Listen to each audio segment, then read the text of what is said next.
khotbah di siang hari ini kita ambil dari Matius 3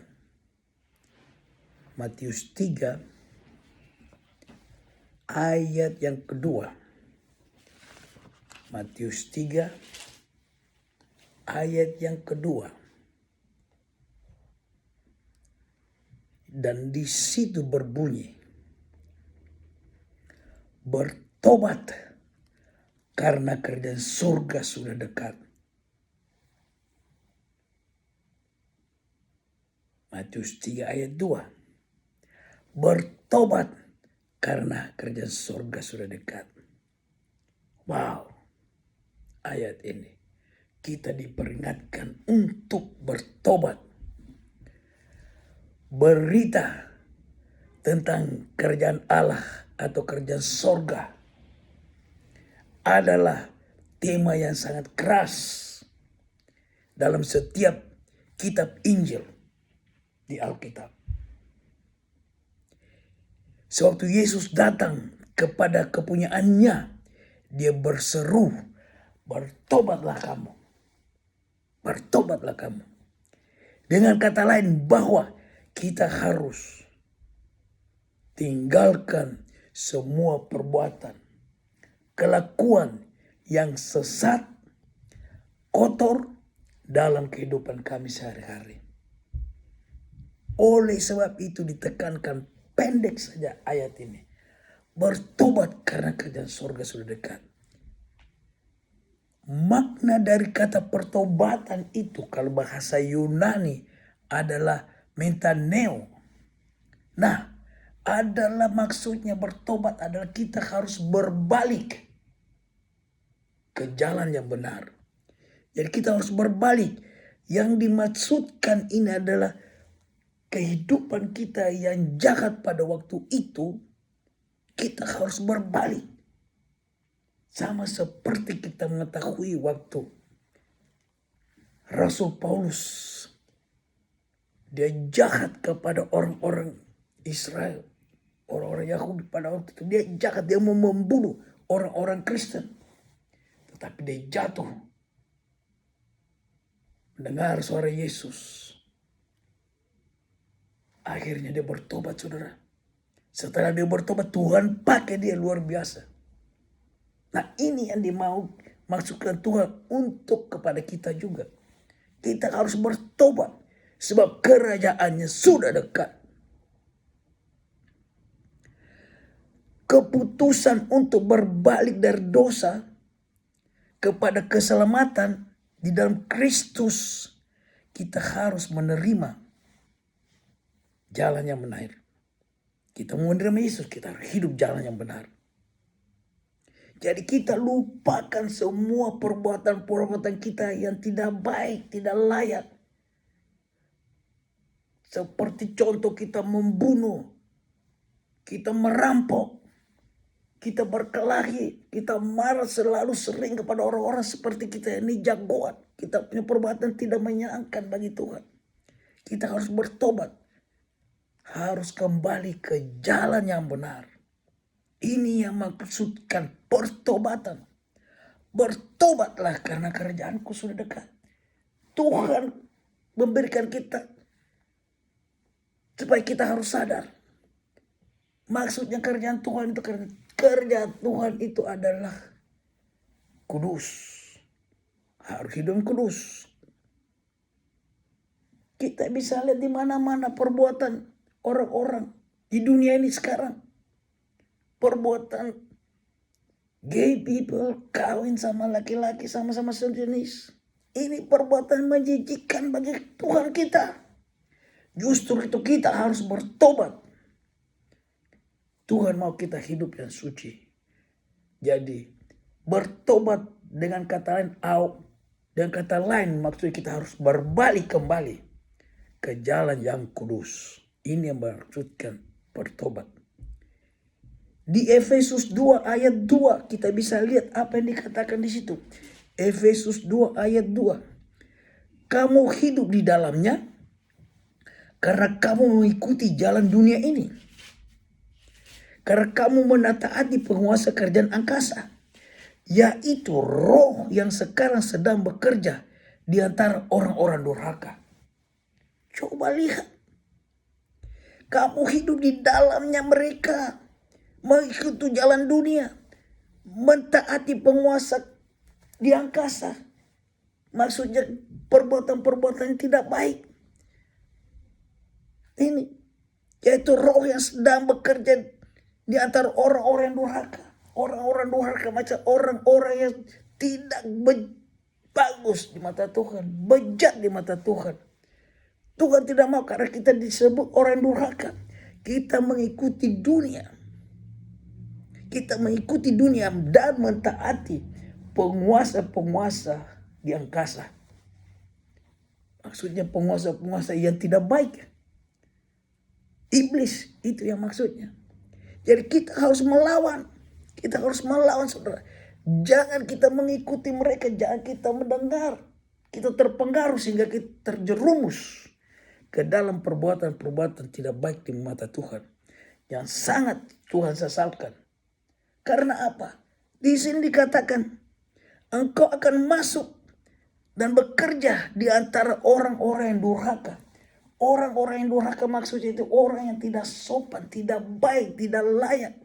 Perbuatan dia keji, jijik di mata Tuhan. Ini yang dimaksudkan orang yang durhaka. Yang orang yang tidak mempunyai pengetahuan tinggi. Ini yang maksudkan. Jadi kita harus bertobat, saudara.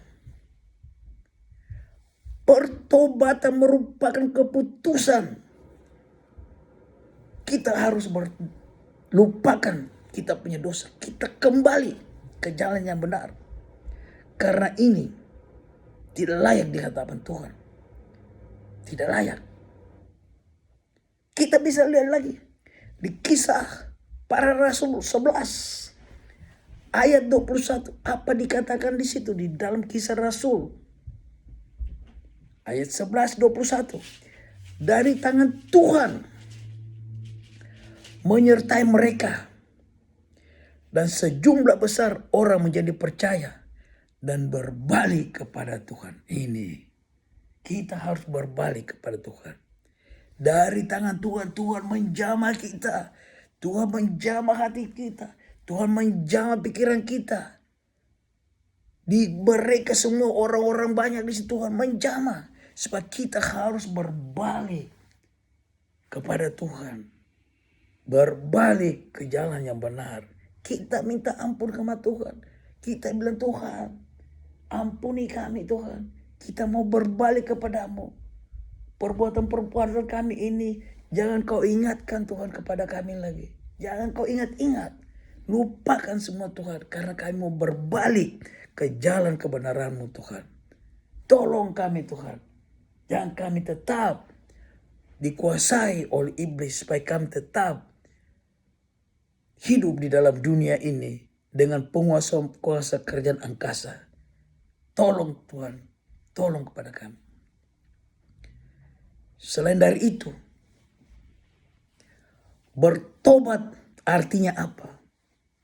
Bertobat adalah mengubah pikiran kita untuk berbalik ke jalan yang benar.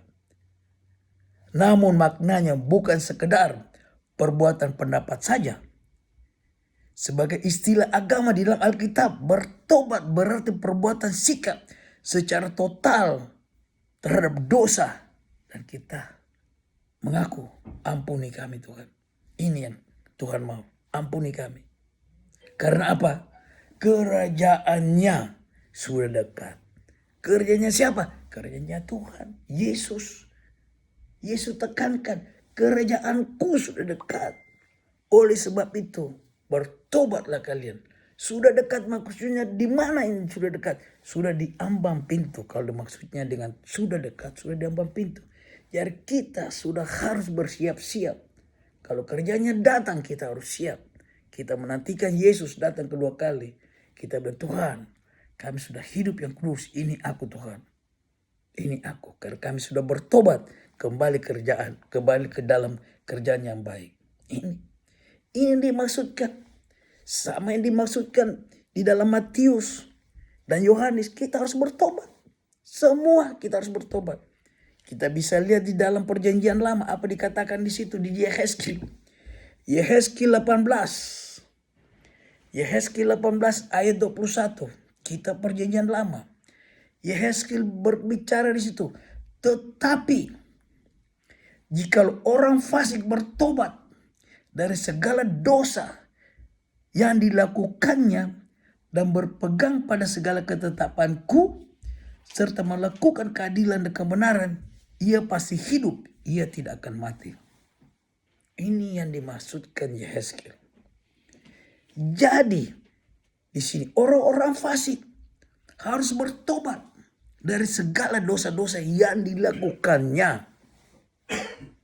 Dia harus bertobat di dalam perbuatannya apa yang dia lakukannya.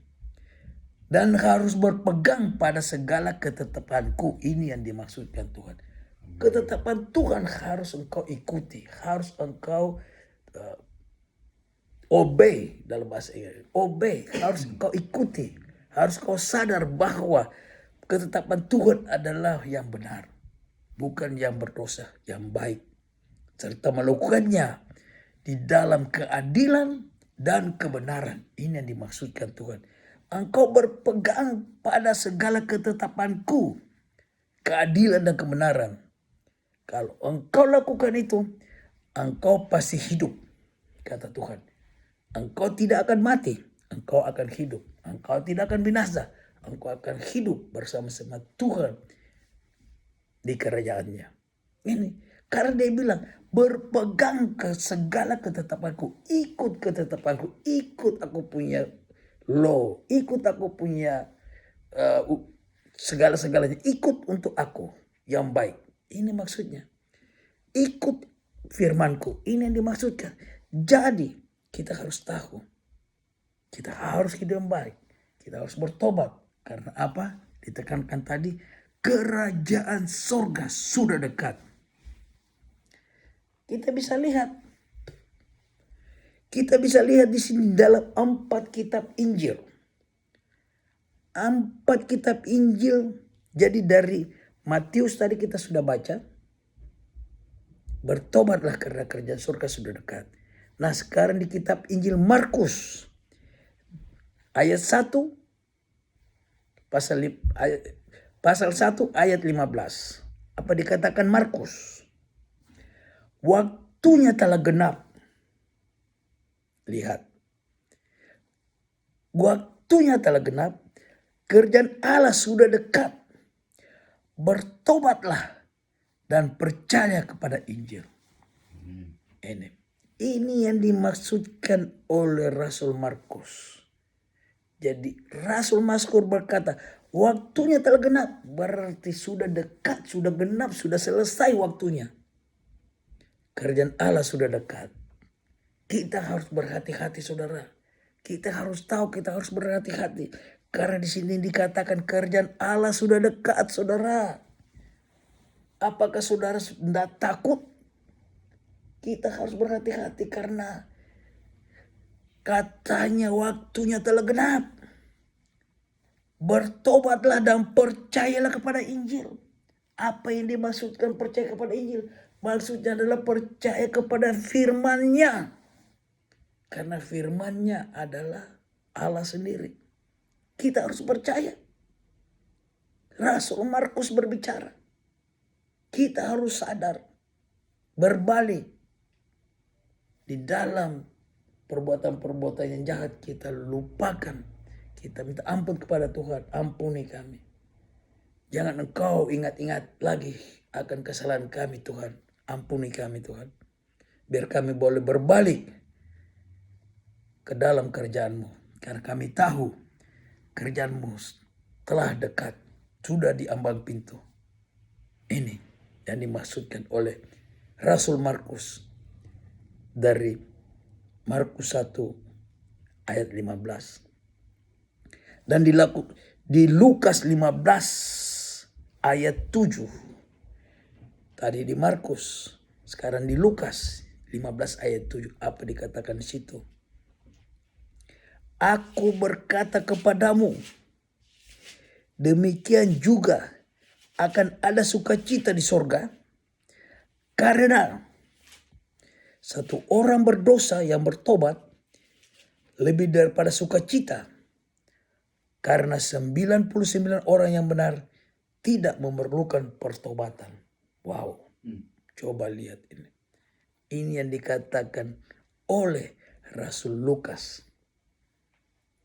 Aku berkata kepadamu, Yesus berkata, aku percaya kepadamu, kata Yesus.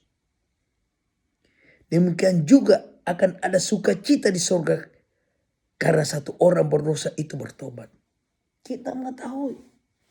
Karena kalau kau bertobat, satu orang balik ke jalan benar, surga itu akan bertepuk tangan. Surga bertepuk tangan, saudara-saudara.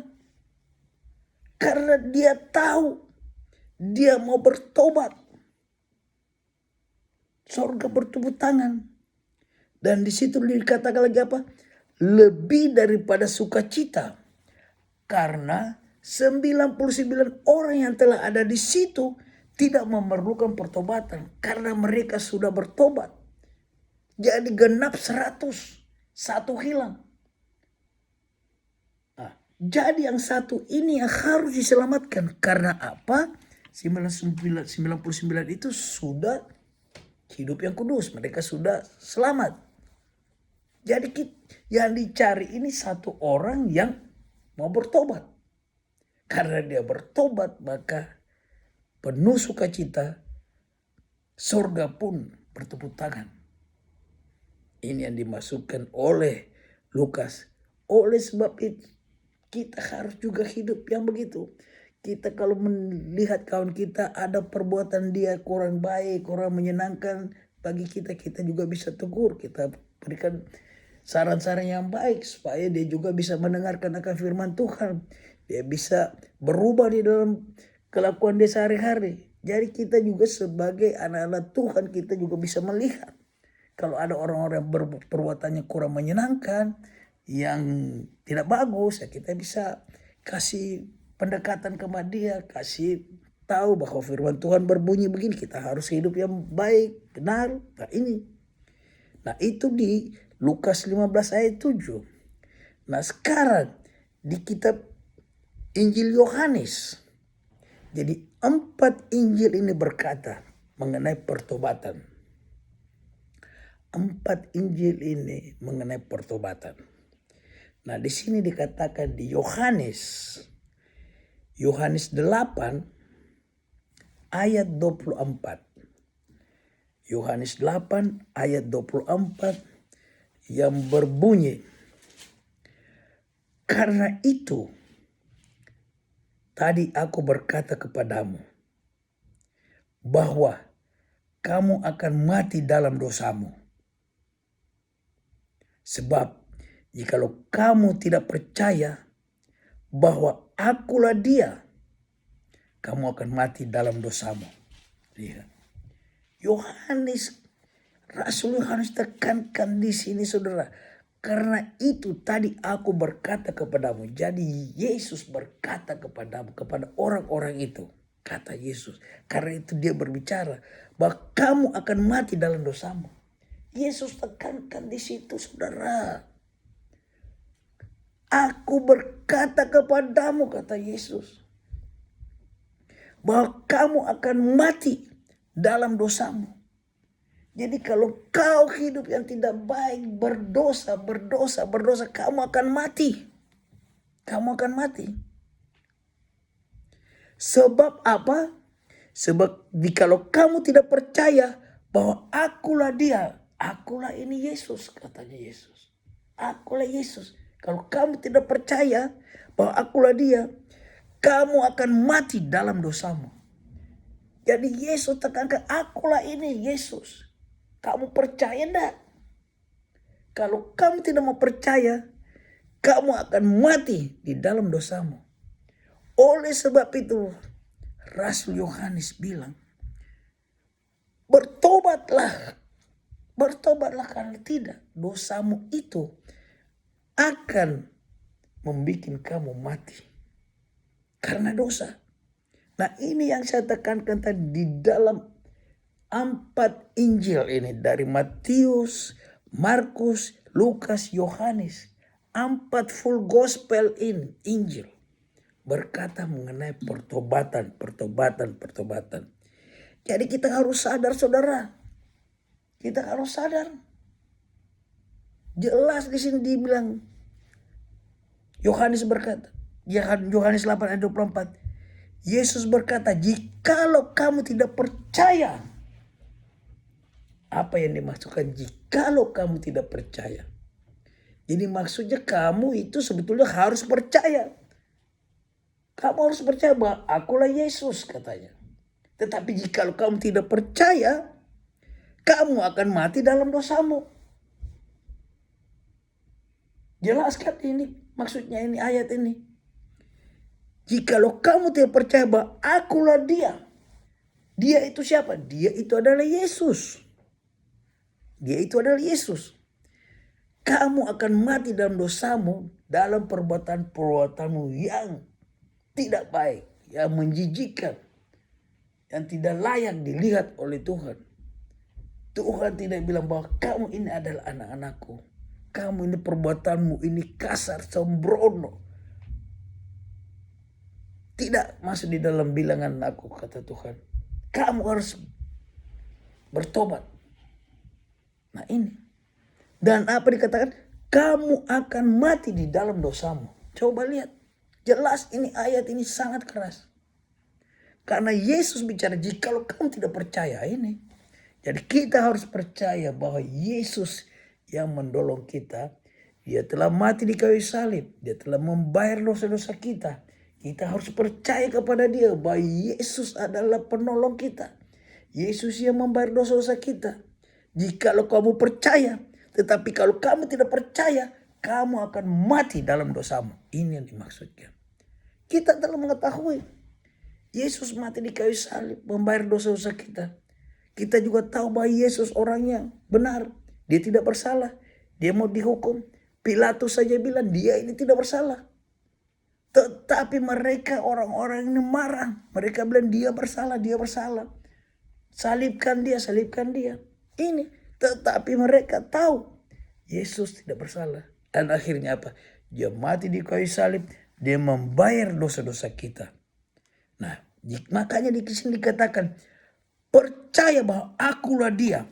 Akulah dia. Kamu akan mati dalam dosamu. Nah ini. Jadi jelas saudara-saudara. Yesus ini sangat pengasih. Dia adalah Tuhan yang kita sembah. Dia adalah Tuhan yang kita selalu andalkan. Karena apa? Segala masalahmu, segala bebanmu. Jikalau kamu ada masalah, minta kepada Tuhan. Berdoa, cari wajahnya. Minta, masuk ke kamar, kita berdoa. Apa bebanmu? Masalah penyakit, masalah pekerjaan mungkin kamu dipecat atau apa saja. Berdoa, minta berdoa kepada Tuhan. Karena hanya dialah jawabannya. Yesus adalah jawabannya ini. Kita bisa lihat lagi di Kisah Para Rasul. Kisah Para Rasul 4 ayat 12. Kisah Para Rasul 4 ayat 12. Apa yang dikatakan di situ?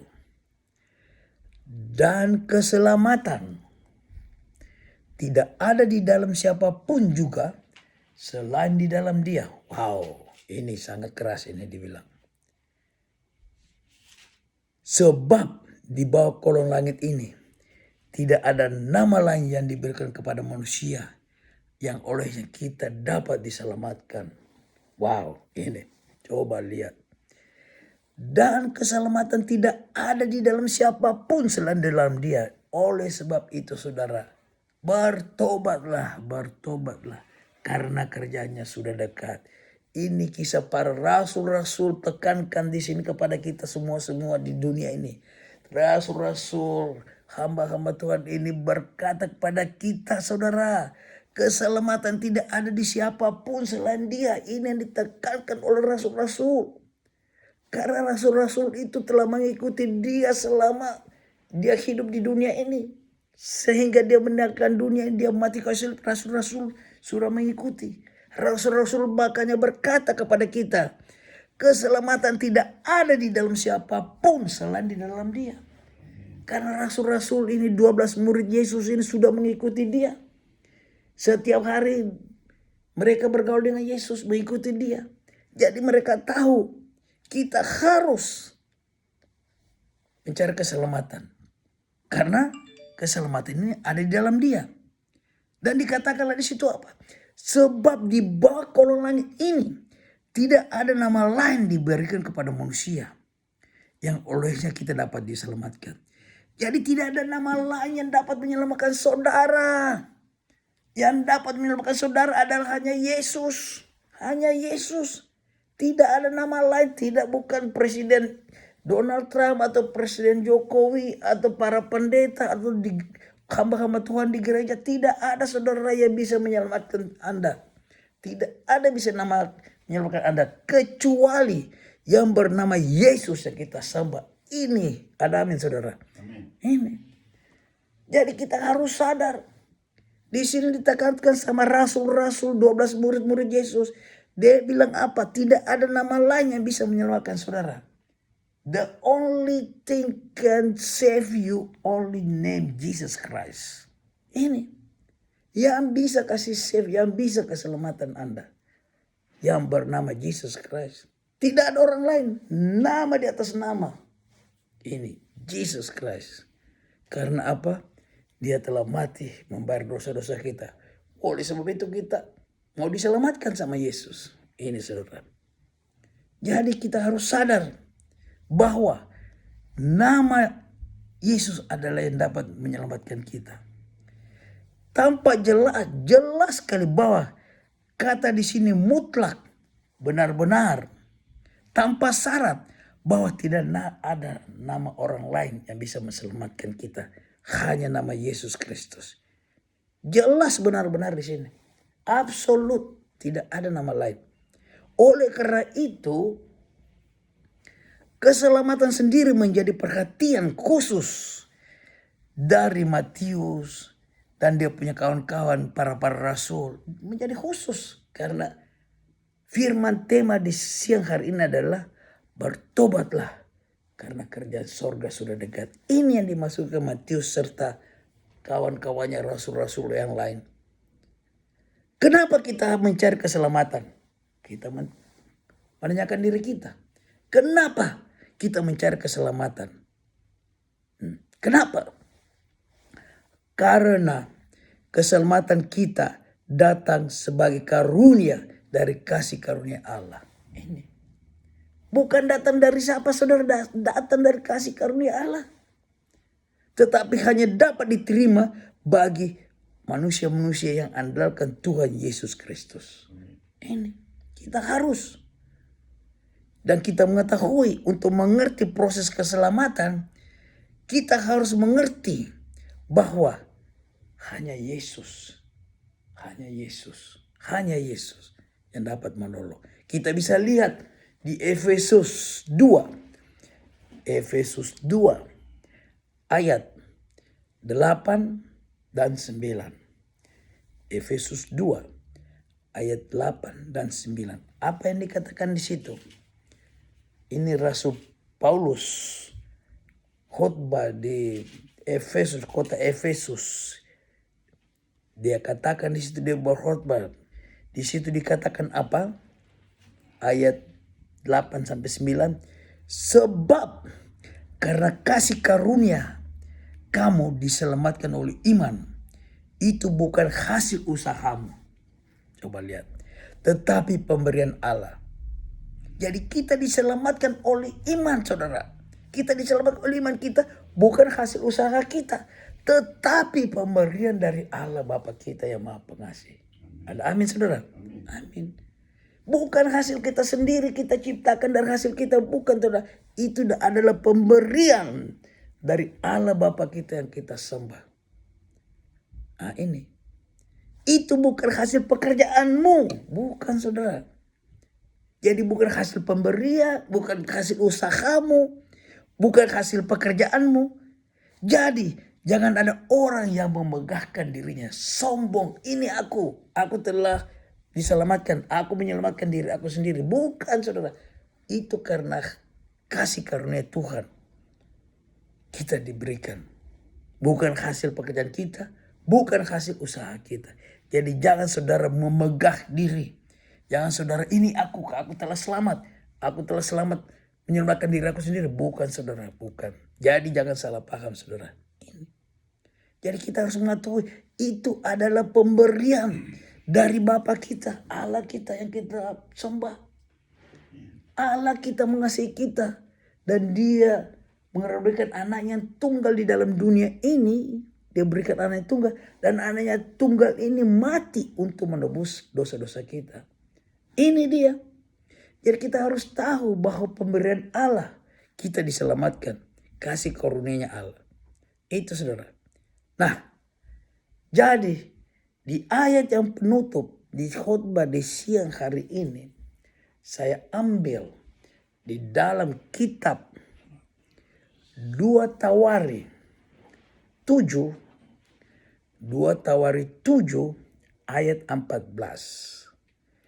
2 Tawari 7 ayat 14. Dan bunyinya, dan umatku yang atasnya namaku disebut merendahkan diri, berdoa dan mencari wajahku, lalu berbalik dari jalan-jalannya yang jahat, maka aku akan mendengar dari sorga dan mengampuni dosa mereka serta memulihkan negeri mereka. Wow, ini sangat keras ayat ini. Karena apa? Di sini ditekankan umatku, kata Tuhan. Anak-anakku, orang-orangku, umatku, itu maksud umatku. Hai anak-anakku, hai orang-orangku. Maksudnya Tuhan.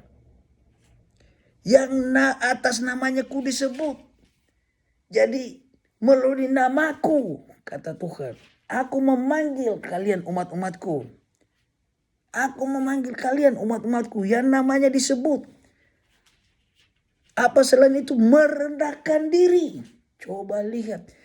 Tuhan panggil kita melalui namanya. Kita harus merendahkan diri. Coba lihat. Tuhan yang panggil. Umatku datang kemari. Dengar aku, maksudnya Tuhan. Merendahkan diri. Jangan sombong, jangan angkuh. Kamu harus merendahkan diri. Jangan angkuh saudara. Jangan pikir, oh aku jagoan, aku ini jigolo atau aku ini bajingan. Jangan saudara. Kita harus merendahkan diri kita. Karena merendahkan diri ini, akhirnya engkau akan ditinggikan. Karena engkau merendahkan diri. Ini maksud Tuhan. Jadi saudara, selain diri apa dikatakan? Berdoa dan mencari wajahku. Lihat. Kita harus berdoa saudara. Karena apa? Doa adalah yang mengalahkan segala tipu muslihat iblis. Ada amin saudara? Amin. Iya. Kalau kita berdoa, apa masalahmu kata Tuhan? Apa bebanmu? Apa bebanmu? Apa segala masalahmu? Maksudnya mungkin masalahmu sakit penyakit yang engkau ragu, engkau bimbang, engkau cemas karena penyakit ini dapat membuat pikiran saya berpikir setiap hari. Kita takut akan penyakit kita. Ini sebagai beban. Ditekankan di situ, berdoalah. Berdoalah, cari wajahku. Di situ dikatakan, cari wajahku dengan segala bebanmu. Minta kepada aku, kata Tuhan, engkau akan diberikan. Di situ. Selain itu apa dikatakan lagi? Lalu berbalik dari jalan-jalan jahat. Jadi kalau perbuatanmu yang jahat, jalan-jalan yang jahat, engkau harus kembali. Luruskan kehidupanmu yang baik. Ini yang dimaksudkan Tuhan. Luruskan kembali kehidupanmu. Karena apa? Engkau telah berjalan ke jalan-jalan yang gelap, yang tidak baik, yang jahat. Jadi Tuhan mau Berbaliklah 100% berbalik. U-turn katanya. U-turn dan kembali ke jalan yang benar. Ini yang dimaksudkan Tuhan. Karena apa? Saudara telah membuat kejadian-kejadian yang tidak baik, hidup yang jahat, perbuatan-perbuatan yang jahat. Ini. Tetapi Tuhan tekankan kepada kita. Berdoa, cari wajahku, dan berbalik dari jalan-jalan yang jahat. Jadi maksudnya Tuhan, kau datang mencari jalan kebenaranku. Ya maksudnya Tuhan. Cari jalan kebenarannya Tuhan. Bukan jalan-jalan yang jahat. Cari jalan kebenaran Tuhan. Karena apa? Jalan kebenaran Tuhan adalah mulia, kudus. Amin. Ini. Karena kalau kita menghadapi jalan-jalan yang jahat, kita akan masuk ke jurang, saudara. Kita akan masuk ke dalam jalan yang gelap.